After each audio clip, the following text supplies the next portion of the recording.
les gens qui étaient arrêtés, quelques-uns ont été libérés parce qu'ils ont payé leur liberté. Mais ceux-là qui disaient que je n'ai rien fait, je ne vois pas pourquoi je compte sur la justice. Je compte que mon pays est un pays de droit. Eh bien, la plupart ont été tués, massacrés. Nous déplorons au bas mot 1 millier de personnes qui sont portées disparues.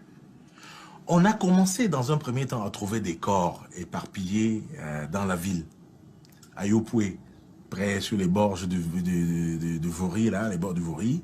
On a trouvé des corps qui étaient abandonnés dans la rue, même ici dans la rue, en ville. Ils abandonnaient, ils tuaient, ils abandonnaient. On a trouvé des corps éparpillés en brousse. Ils amenaient des jeunes gens, 20 ans, 30 ans, et ils allaient les tuer en brousse et abandonner les corps là-bas, qui pourrissaient sous le soleil. Et donc, la population a commencé à s'émouvoir, à s'inquiéter. Les journaux ont commencé à titrer peur sur la ville, etc. Et ben, on a commencé à revendiquer, faut-il tuer les bandits? La presse titrait à la une, faut-il tuer les bandits? Même si ce sont des bandits, faut-il les tuer? Donc, on a commencé à revendiquer, mais nos protestations, et moi j'avais écrit une lettre ouverte à un colonel de la gendarmerie pour dire que nous savons que vous attrapez les gens et que vous allez tuer en brousse.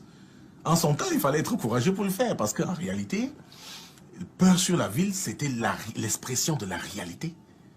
Nous nous planquions dans nos maisons.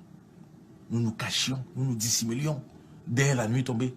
Mais ils arrêtaient les gens de nuit, mais de jour aussi.